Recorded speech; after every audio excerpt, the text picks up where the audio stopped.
Good morning, everybody. It's Jennifer. It is Monday morning, 6 a.m. in Houston, Texas, anyway. Yes, I'm up. I work tonight, so when I work, I usually am up really early because, I'll take an afternoon nap type of thing. So I'm back again, and this is actually kind of exciting. I thought I would be really uncomfortable and nervous, but it's just a camera. Okay, let me just get to business here, or get to what's important. I said I was going to be completely honest about my situation, about my journey. So what I want to start off is what I like to call my stats. Well, I'm 5 feet 6.5 inches. Yes, a half inch. I want my half an inch.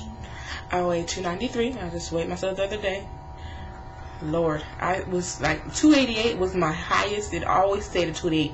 So this year alone, I know I've gotten to 293, and that's the highest I've ever been.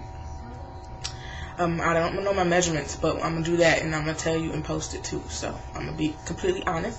I'm gonna give y'all a full view. Hopefully you can see.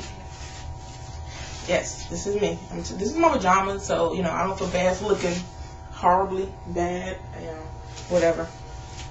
Okay, so not trying to hide anything, I'm fat. Okay, so now you got my stat situation. What I want to talk about right now is lap band or RNY. So whoever watches this, give me some input on you guys, your thoughts, because I've been floating the idea of weight loss surgery for 2 years, and what I mainly focused on was the lap band. I did finally go to my second seminar with my surgeon, and I'm gonna get in more detail with that. And he is so RNY. He didn't come out and say it, but you can tell. He just prefers the RNY than the lap band. And I went more in depth and did a little bit more research, and saw a couple of things that I was kind of weary on. And again, I'm not going to make any decision until I talk to him. My first consultation with him is Thursday, this afternoon, so I'm excited about that. So, lap band or RNY. The lap band. I know quite a bit about lap band. I understand it's going to be an object placed in a part of my stomach, and it's going to be there forever, hopefully with no complications. At first, I didn't like the idea of having that object in me, and then I was like, well, I don't want nobody rearranging my anatomy.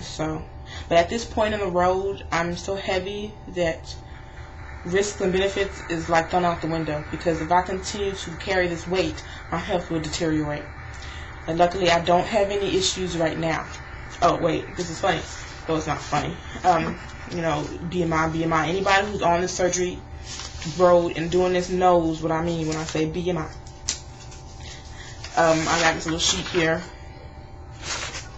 that tells you your BMI. And usually with the insurance is if your BMI, not everybody's insurance is different. I have Aetna, sorry. Now, if your BMI is 35 and you have at least one comorbidity, meaning diabetes, hypertension, sleep apnea, you're approved, you qualify at that point. If you are 40 BMI, just bam, you're automatically approved. You don't need no comorbidities. So I'm in that boat with the 40 BMI people. What's up? Well, excuse me. This little sheet right here says my BMI is 46.8. Yes. So I will exceed the 40 BMI mark. Lap band.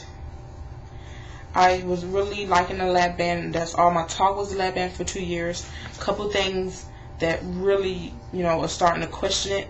And as far as my situation, 2 important things is, one, I read that it doesn't, how they put it, really help, or not help, but it help effective as far as those people who like junk food or sweets.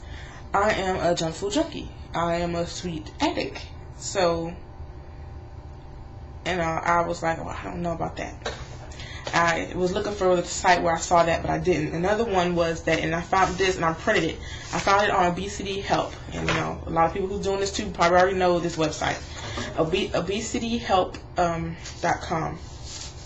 And this one was interesting. Contraindications for people who want the lap band. It says here, if you have someone in your family has an autoimmune connective tissue disease, that might be a disease such as systematic lupus, or whatever word I cannot pronounce. The same is true if you have symptoms of one of these diseases. So if you have this, or a family member has it, or you have symptoms, I don't know if they're feeling that. But, you know, again, I haven't talked to my surgeon. My sister has lupus.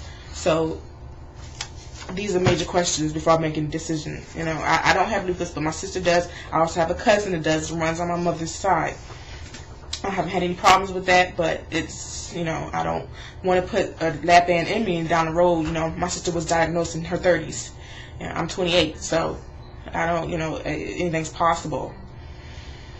So I will talk to him about that when I see him on Thursday. Also, I went to my seminar with him last week. You know, he was talking about excess weight. Excess weight is subtract the weight you're supposed to be, what you are, and that's your excess weight. With the lap band, he said that you lose between 45, maybe 50% of your excess weight. Excess. The RNY is 75% higher.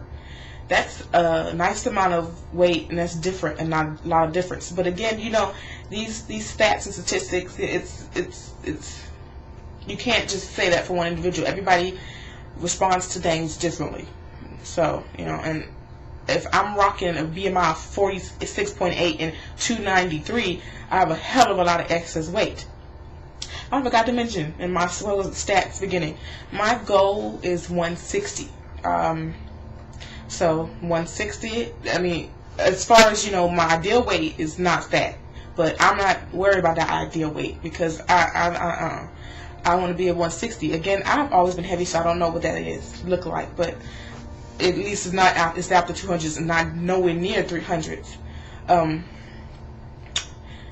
So 160, that's 133 pounds. That's a freaking person I want to lose. I'm carrying. I want to lose another person. That's amazing to me. So that's my goal weight. As far as sizes, you know, I used to say I want to be this size, I want to be that size. Now I want to weigh 160 pounds and see how my frame can carry it. RNY, you know, the more I see more information about the RNY, the more I get excited. My best friend had the RNY, and she dropped like 40 pounds in the first month, and I was like, wow, is that healthy? You know, then, you know, just the dreaded excess skin, the dreaded hair loss. You know, I mean, again, once you sit back and think about the risks and benefits, and then the situation you're in now, I mean, it's no comparison. So, you know, I understand RNY is going to change your anatomy. With both surgeries, you have the risk of malnutrition and nutrition deficits and hair loss, excess skin. But you know what? I mean, you were walking around with extra weight on anyway. The long-term effects of that is death. You know, the severe diseases. So again, it's a serious decision. But, you know, once you're in that perspective of the situation you're in now, it makes the decision a little more easier. So I can't wait to talk to him, and then I'll make my decision Thursday what I'm going for. And I'll definitely tell you guys. So that is that. I think it's going to be almost 10 minutes.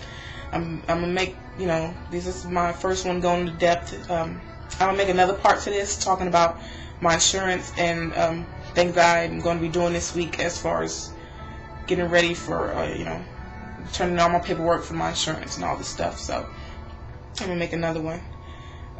Again, I'm going to be upfront and honest. I want information. Tell me what y'all guys think. People who've had lap band, people who have the RNY. You know, I need to know. Tell me.